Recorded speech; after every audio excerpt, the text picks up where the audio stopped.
How you guys doing today? My name is Mziray, and I'm doing a project on Kemba Slice. Kemba Slice is a genuine man who has overcome obstacles and changed his life around for the better. In this heartfelt video, Kemba uncovers his story in his own way, with the given questions I've given him, but he will be telling you how close he's came to giving up and also how far he's come. I know you guys will enjoy this video. I just hope you guys learn from this video, because people like Kemba have lived through experiences that should communicate how to cope with problems that he's going through. You know, life is beautiful after the pain. Just believe that things will get better no matter the circumstance. Enjoy the video.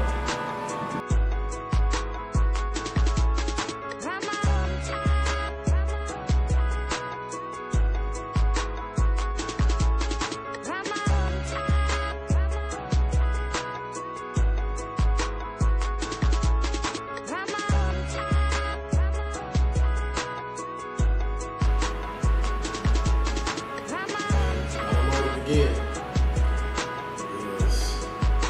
all started off, I grew up in a two-parent family, living good. They made it, the fathers, they got their education in high school, but the neighborhood prevented people from, being pushed to further their education. When I mean further their education, I mean even graduate from high school. So, long story short, one sister, parents at work all the time, blue collar. Sister was more like mother. Made it through high school. Yeah, I had to go to summer school every year, but around my way, you make it to high school, you make it out of high school, you did something to life. Out of high school, I was good. I was an athlete. I was good at football, so I went to a prep school. Prep school was called Hargrave. Went up there for a year. Then went off to school, whatever. Went to South Carolina State. Fucked up real good there. To the streets down in South Carolina State. Then basically just went back home to Raleigh. Just started living a regular life again. Started to be like, a statistic. Basically just, regular, just on the block, ends meet, I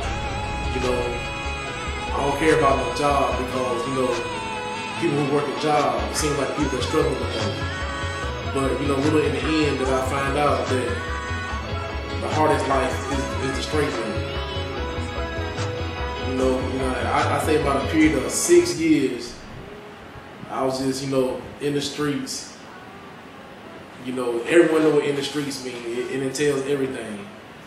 In and out of jail. Breaking mama's heart. People looking down on me like, what you doing with yourself? You're supposed to be in this and this and this. One day, cold turkey, decided that I need to stop everything I'm doing and follow my dreams.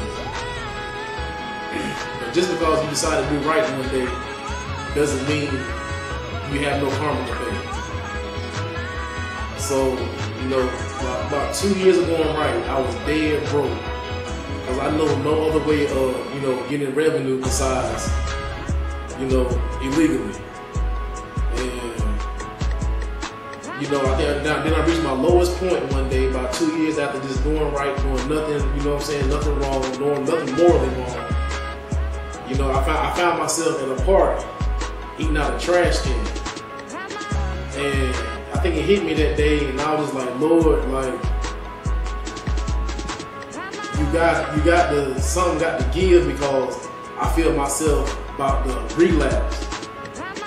And out of the blue, out of nowhere, I get a call from one of the first coaches that used to coach here, Coach Mack. Now, Coach Mack was a coach at South Carolina State when I got kicked out. So, and that was nothing but divine intervention.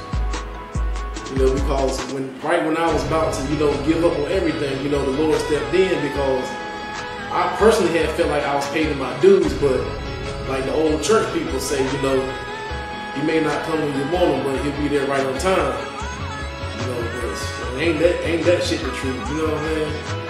So I came to John C. Smith, a whole different character. When I got here, You know, I cut smoking out, you know what I'm saying? I cut drinking out.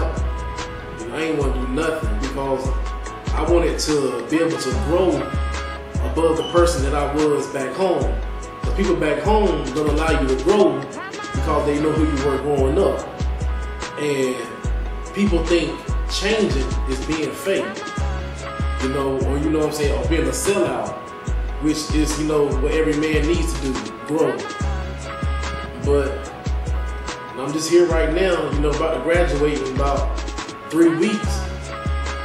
You know, and then I'm about to graduate, you know, with the highest honors, whatever, the magna cum laude, you know, but that's just to show that, you know, beards and dreads, environment, it does matter to a certain extent what your environment is in your head. It's how you think, it's how you act, how you carry yourself. Because when I look back, I'll be a nerd. I'll be flying straight. But like I said, like, you know, God is good, life is good. Positive attitude, bring positive things. That's to sum it up.